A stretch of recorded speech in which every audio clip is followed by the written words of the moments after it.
Well, hello everyone, and welcome to Season 2 of Just Josh. Okay, I know it's really the second episode of Season 2, but as one of my favorite bands, Foreigner, likes to say, it feels like the very first time. Did I just date myself or what? Anyway, today we've got some music, we've got a little art, we've got a little silliness, and so let's just get started. First up is the gorgeous singing trio Xelle. Now, you may recognize one of the members of Xelle, Mimi I'm First, from RuPaul's Drag Race.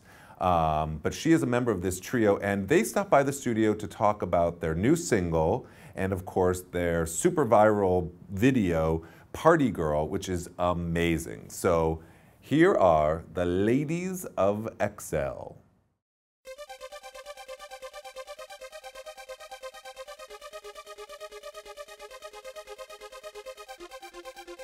Today I'm in the studio with the pop singing group Xelle, the group that is billed as the girl group with something extra. With me today is JC, Ronnie, and of course Mimi. Welcome, ladies, to Just Josh. Thanks for coming in today. Thanks for having us. So how did you guys actually end up forming this amazing group here? We met at a karaoke night that I was hosting in Chelsea here in New York. I pulled them both up on stage and made them sing with me and didn't tell them what the song was. Which was a little bit scary. And what was the song? It was Wannabe by the Spice Girls, a classic. Oh, very nice. But they were smart enough to know you never say no to a drag queen with a microphone.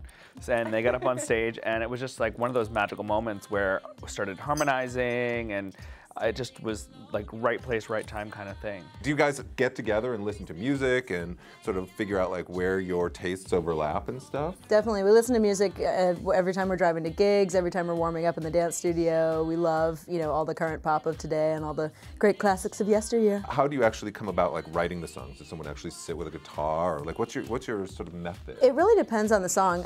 We have a wonderful producer, Zach Adam, who has, a great body of work, and we often look through songs and say like what would be the best fit for this project, and then we also write together. We have a song called Queen that we wrote together. It really depends. We just want to bring the best pop music out into the world that we can, and so whether it's something that an excellent songwriter has written, or something that the lonely little us has written, or whatever, whatever's the best fit. And do you guys trade off in terms of like bringing those things in, or do you like what's the process like?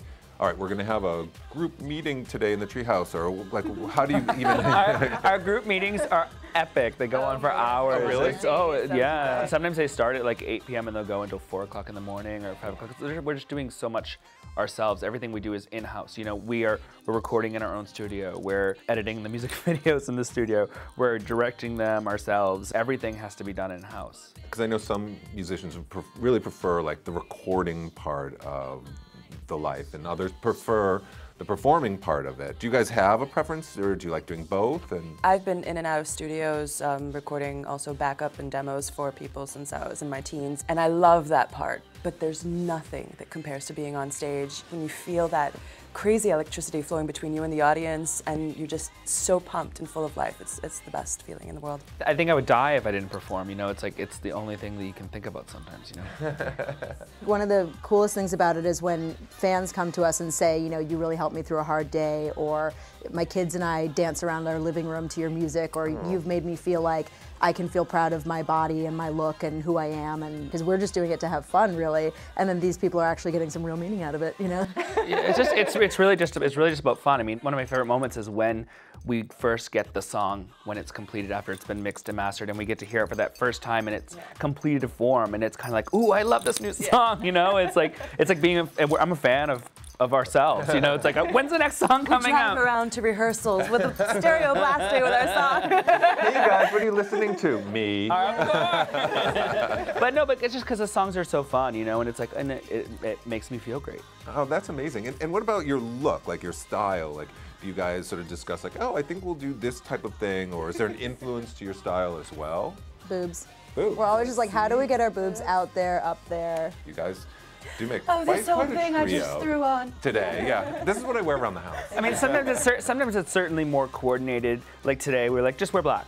And this is like our styles are sort of, we have this cohesion, just ESP thing. So I'm sort of living for it, if you will. She's living for this. We do have to talk about the video for Party Girl because the one that was shot on a subway train in New York City. And if you don't live in New York City, you have no idea how difficult this really is because I'm assuming, and correct me if I'm wrong, that you did it sort of guerrilla style. We did. Yeah. It's definitely like a do it and ask permission later, or do it and apologize later. Is sort of how we do everything. It took a lot of planning. You know, when we had the idea, we then took months to figure everything that had to happen. We went into the train and we measured it out so we could literally build a replica of it in a studio because that was the only way to rehearse it. Which train were you on? It was the NQ in Astoria. NQ. Okay, so you didn't do it in Manhattan because there's That more. would have been crazy. Okay, so you're out in Queens. Out in Queens where the train is elevated, and we had extras at every train stop waiting to come in when the doors would open. So we had to time it to when we would start the song exactly. What you don't realize is when the camera's pointing this way, everybody behind you is taping up gels over the lights to change the way the subway looks. And then we turn around, all of a sudden it's a different color it was 3 seconds ago. We should say for our audiences, if you've not seen it, the video is shot in one continuous take. We spent about 5 hours on the train. It was pretty brutal because we were there from midnight to 5 a.m. We just kept looping again and again and again and again. Yeah. Well, it is amazing, and I have to say congratulations because it's just a really phenomenal feat to pull off, particularly if you know anything about filmmaking or New York City, for God's sake. I have to say, like the music business is so weird. Like I've never worked in the music business, so I'm a bit of a music dummy. And it just seems to be changing so dramatically day by day. It seems to be so do-it-yourself now. Like, what do you think it takes to sort of get your material out there and sort of make some noise, like in this very sort of like splashy, noisy arena? I think you have to be a self-sustained artist.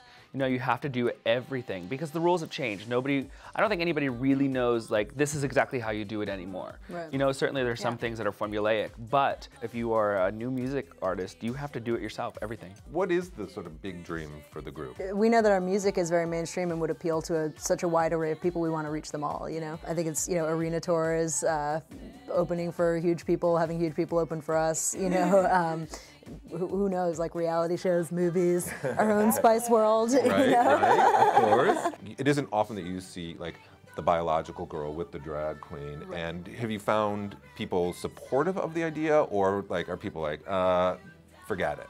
Definitely, no one's ever raised the issue of like, I can't believe you're putting drag in the same group as women. That's good to hear. People love it. Their eyes open up, their ears perk up. They're like, what? Yeah. Huh? I need to see this. I think it's great on many levels because we're in a different world now, and it's not about just the gay community or just the straight community. Yeah. We're more interconnected than ever before.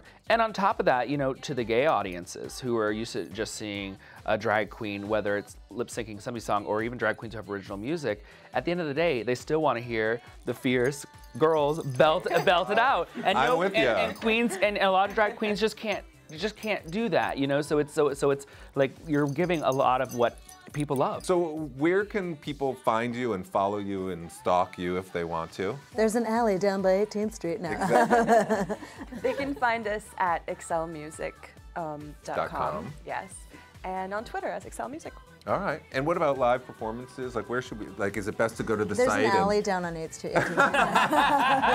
No, go to xellemusic.com. It's always updated. As soon as we have new shows, we always put it on there, and we're very engaged with our fans. So tweet us and ask us where our next show, if we are coming to wherever, and we'll let you know. Thank you guys for coming in. I really appreciate it, and congratulations on all of it. Remember, it's Xelle Music. It's XELLE.music.com, and you can find everything you need to know about this wonderful group there. And if you want to talk to me, you can write me at justjosh@heretv.com. That's justjosh@heretv.com.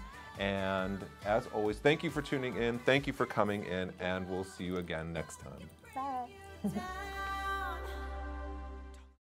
Yay! I love that video. I highly recommend that you go and check out the entire thing. And note, it is done in one take on a subway train in New York City in the middle of the night. No easy feat of guerrilla filmmaking. So congratulations. Now we're going to take a little bit of a dramatic turn. As everybody knows, our country has faced some serious economic challenges over the last few years. And out of that frustration grew what we've come to know as the Occupy movement. Well, it started, as we know, down in Wall Street and spread globally. My next guest, Vanessa Bahmani, decided she was going to document the people living down there in some very stark and sometimes harsh photographs that she's called "We Are the 99%." So here, take a look.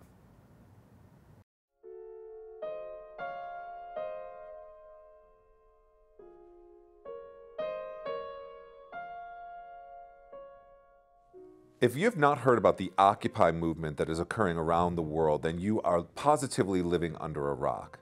Emanating from the Occupy Wall Street, starting here in New York City, there are people taking to the streets all across the globe. Now, I'm a firm believer that there's not just one way to make your voice known and to protest, and today's guest is a perfect example of that. She's a photographer who has been documenting the Occupy Wall Street movement in an exhibit called "We Are the 99%," and it gives me great pleasure to welcome today's guest, Vanessa Bahmani. Thank you so much for coming in. Thank you for having me. Tell us a little bit about We Are the 99% and actually how you started. The project itself, I started in the early weeks of October, and I was hearing some buzz because at that point the mainstream media wasn't covering it yet, so I needed to see this for myself. And as the media started to cover it, it was getting a lot of negative press. It's, you know, undermining the movement and undermining the people that were actually there. I was really bothered by the negative mainstream perception that it was just a bunch of crazy, lazy hippies down there, and I was seeing something completely different. So I set up a photo booth on site with my large film camera on a tripod, lights, a white background, and I gave everyone a dry erase board and a marker, and I asked them to write the reasons for being there. I was really just taken back to see the diversity in backgrounds and financial backgrounds and ethnic backgrounds, religious backgrounds, from all the people that would sit in front of the camera. And when I started to actually edit all my photos and look at them, I realized there was a commonality in their message and their concerns. And so that's when I realized I had to go back and I had to keep doing this. When it was warmer, I was going almost on a weekly basis. After the park raids, I went back a few times, and I plan to still keep going back and doing as many as possible. And did you know when you first set up the booth, you're like, A, that this was going to continue on for as long as it has, and B, that your participation was going to continue along with it? I had no idea. I went, and in fact, I remember the first day I went there, I was lugging so much equipment. It was like 70 pounds on my back. I didn't plan this properly. I didn't have like a cart or anything. And I showed up and it was packed. I mean, if you know New York City, you know it's any space, real estate, it's, you know, hard to come by. That's how Zuccotti was. You had the library, you had the media room, you had the media space. You had every space of Zuccotti Park was already taken up by something, the campers, the kitchen. And showing up and I'm like, excuse me, I'm gonna set up a photo booth here. It was a little bit outrageous, I guess, for me to imagine, but I think when I explained to people what I was doing, and I had actually talked to the media people themselves, and they thought it was a great idea. And so I had people make some space and move some boxes and things and gave me a little space within Zuccotti Park. And so then I became known. It was very welcomed and very well received. And I remember at one point during my shoot looking back and seeing a line of people standing, just waiting to have their picture taken. And that's when I realized this is really important. It's not just my vision. It's a lot of people are seeing that this is really important. And what has been the most surprising part of this whole sort of adventure you've been on? It's been incredibly rewarding. And I guess that to me was really surprising, because when you photograph something or someone, there's a certain level of communication that happens between the sitter, the camera, and the photographer. There's a level of reward, but this was reward on a whole nother level, because I would take these portraits home and look at them. I was hearing their voices, seeing what they had written on the dry erase board, and seeing their faces. I realized that by creating different collages, I was making the voice and amplifying it, making it louder. They are really stunning, and I was just wondering, like, Where do people get to see them mostly? I mean, I saw them obviously on a news story and then certainly looked at your website online, but is there a sort of physical exhibition that's going to happen, or what's the plan for the photos? The first plan is to photograph over 1,000 portraits between Occupy New York City and Occupy Oakland, California. The reason I chose Oakland and New York, it's because it's a national movement. It's not just, I mean, global, but the Occupy movement here in the United States spans between West and East Coast. Oakland has been very involved and very active in the Occupy movement, very strong. And so I felt that Oakland was an appropriate place to photograph. And I do want to exhibit these. They're going to be exhibited at the South Street Seaport Museum. It's a large Occupy Wall Street exhibition. The plan for them is really to exhibit them in like public spaces. I think they belong not just in a gallery or museum, but I think I'm working with the Occupy Arts and Culture Group, and we're coming up with ideas to integrate these into the movement. I think they can really help the Occupy movement in showing who's there, what the message is, and really contrasting the negative media perceptions. We talked briefly about this sort of fundraising aspect around these photos, so let's talk about that for a little bit. Yeah, well, it is, because I'm shooting film, it is costly and expensive to shoot. We should say, you're shooting these on film. These aren't digital photos. Yes. Well, I'm shooting both, digital as a backup, but because also it's faster turnaround, I want to see them right away. But the photographs are shot with film on a medium format camera. So the film's expensive processing and scanning. I'm scanning on an Imicon scanner, which is one of the best scanners there is. And it takes me about, I'd say, an hour to scan about 6 images, and it costs about $60 an hour. So it's going to be a long process. I'm going to need a lot of help with that.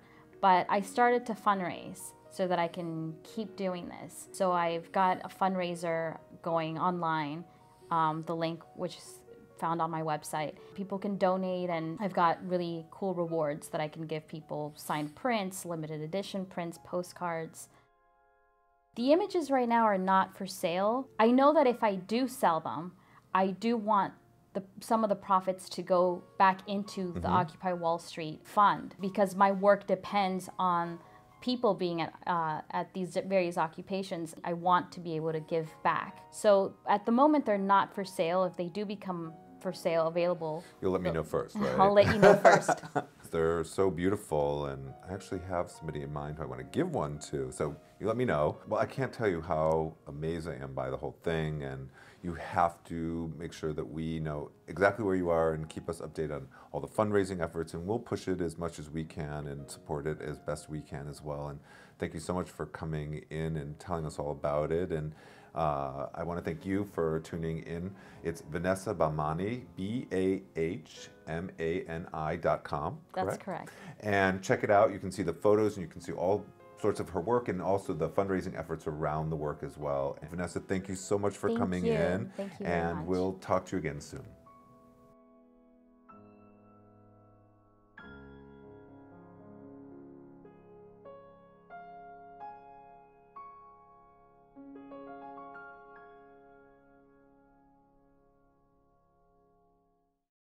Nothing short of amazing, right? Please check out all of the photographs at vanessabahmani.com. You will not be disappointed. So, to close today's show, we're going to add a little bit of our requisite silliness. My next guests, Scott Wallace and Dale Blades, are the co-hosts and co-founders of what arguably is one of the most outrageous and funny podcasts called Swish Edition. Sherry Vine and I were recently guests on their show when we were in Washington, D.C., and I thought it would be fun to just turn the tables a little bit and put them in the proverbial hot seat. So check it out. So something that you probably don't know, because I don't talk about it a lot, is that I love the radio. Now, any kind of radio. This can be top 40, this can be internet radio. I love my drive time, even though I don't drive anymore. It could be, you name it, I love it. I love to listen to the radio. It's been something that I've done since I was a kid. And I was introduced recently to a couple gentlemen who have one of the greatest internet radio shows going, called the Swish Edition, based out of Washington, D.C. And with me today are Scott Wallace and Dale Blades, the hosts of Swish Edition. So thanks so much for coming into the glamour that is here television. We love Thanks it. for having us. This Well, is great. when I thought about you guys coming up, I'm like, you have to understand, I was in their studio studio, maybe 6 weeks ago Yeah. or something. Yeah. They had cocktails, and I was just like, oh, I'm staying here. It's like, here, watch it, step over this. It's like, I know. Wasn't that a requirement that we had to have a bar? We did. Whenever we don't do the show without alcohol. Yeah. So it is one of the requirements. And so when we moved into our new studio, we had to have a premium bar. Yeah. And we're always putting new things on it. We even have animal crackers now and that kind of thing. So I think I dove into the animal Yeah, crackers. I was a little tipsy. Like, we had come from, full disclosure, we had come from, Sherry Vine's show at Cobalt, and we'd had a couple drinks during dinner, so, I was like, and I really was like, I was worried because I was like, oh my God, I'm so chatty when I drink anyway, so I was like motor mouth, but. Well, and that was the whole point. Just like the Tonight Show back in the olden days of the Tonight Show would liquor up their guests. I don't think they do that. Do they still do it? They don't. I don't know, but they used to smoke. I don't know if you remember. They actually used to smoke on TV too, which was like Match Game. You'd see like Richard Dawson to have his cigarette. It was just always so glamorous to me. Yeah.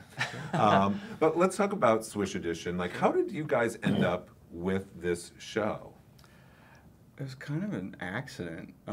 We didn't even really know each other. We had some mutual friends, and I invited one of his friends to my beach house, and he came with her, and we got to talking about how we loved the radio. We both, I was a high school and college DJ, and you? I did. Our high school didn't have one, so middle school had one. Middle school. So I dabbled with that, and when I actually moved to Washington, D.C., I kind of played around. I had my own little internet radio station that lasted for like 6 months until, kind of got bored with it. Well, like I said, I love radio. And in fact, this show sort of started as a podcast because our former GM came in one day and was like, oh, there are these things called podcasts. I'm like, yeah, I don't know what that is. And he's like, no, we're going to do it. And it just kind of started as an experiment. And I thought, I never intended it to be me. It just sort of grew. So I understand that sort of organic nature. Well, we grew and evolved, basically, because it started out as just a local kind of like gay DC nightlife kind of show. We all go out and we come to realize we have tons of mutual friends together. We know all the bar managers. The opportunity for interviews was great. It'd be a great foundation. And then we just kind of we talked to decided to drag queens and all that stuff. And then I guess, were we looking at stats and we realized that we were getting a lot of people who were listening that were outside of the city. And so we thought it was kind of great to kind of, go national. Go national and kind of, it was great. And how do you sort of, because I do know, there are a couple of these types of internet radio shows, yours certainly, and then one out of Chicago that actually does really well. How do you guys actually promote your show? It's mostly social media. We've done it through Facebook and Twitter. And then we're also on iTunes. Of course, we do it there. The more people that comment on our show, the more people see it. And when you subscribe to one show that's like ours, you might see at the bottom, oh, there's the Swish Edition, let me check that out. So we just actually became, I think it was 115 out of 5,000 comedy shows on iTunes, which 115 doesn't sound that great, but when you put it next to the 5,000 number, it's awesome. So we're thrilled about that. And then we're also using Stitcher Radio app, which helps get out the word to more people. So we try to find a million different ways to promote the show. And work with, do in-kind relationships with companies that will, like we just did an underwear giveaway. And the underwear company tweeted the giveaway, and then there's that many more people that, are exposed to the show. And do you ever find, how often do you actually tape your show? Every week. Every week. Yep. And do you ever find that you're like, oh my God, I don't know that I can fill this whole thing this week? You know what? That has never been a problem. Oh, I need your help. It's never been a problem. We write out a little, we look at the news all week. We figure out what we want to talk about, whether it's pop culture, gay news, which celebrity just died, whatever. And then we write it out, but we don't really always follow it. We just start talking, and it just happens. Whether it's just the two of us, or if it's our third guy, Steve, or if we have guest hosts like we had this week in the studio with us, which is always fun to be able to bounce off new people. That's how we do it. It just happens. We start with something, but then we're always off topic. It just eventually goes somewhere. And bam, you got 90 minutes. Have you guys thought about taking it to that sort of next level, if you will, the glamour of video? We've got lots of things on the back burner that we're working on. We just started a new web site in Washington, D.C., and we've been putting a lot of effort into that, but now it's time to look back at and growing Swish. We're trying to figure that out. Okay, all right. I know you're like, no, I don't want to be recognized.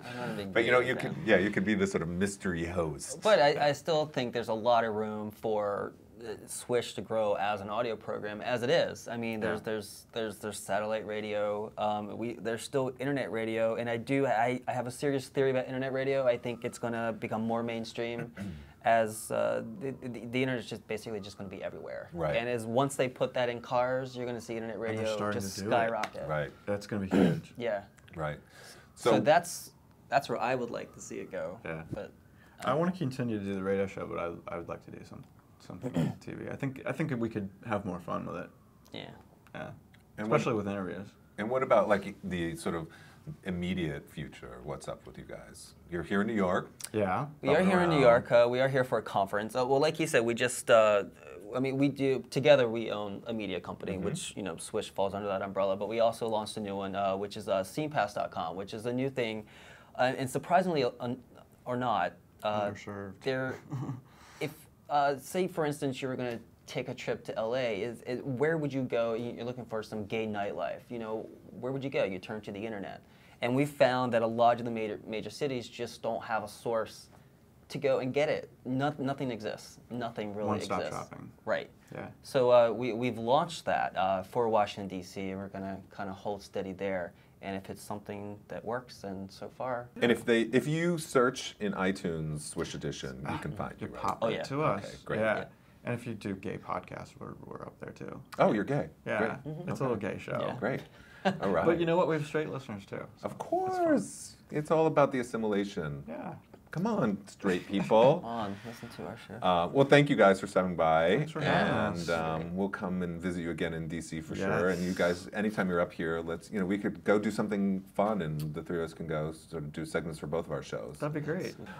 Anyway, thank you so much. It's swishedition.com, and as always, if you want to write to me or talk to me or get in contact with me or yell at me about something I said, you can always reach me at justjosh@heretv.com. It's justjosh@heretv.com. And as always, we will see you again next time. Yay! I love them. They're my new BFF, so be sure to check them out. Anyway, that about does it for today. Thank you so much for tuning in, and please come back for more. And I promise I will bring you everything from the ridiculous to the sublime right here on Just Josh. And remember, if you want to contact me, you can write to me at justjosh@heretv.com. That's justjosh@heretv.com. And otherwise, I will see you again soon.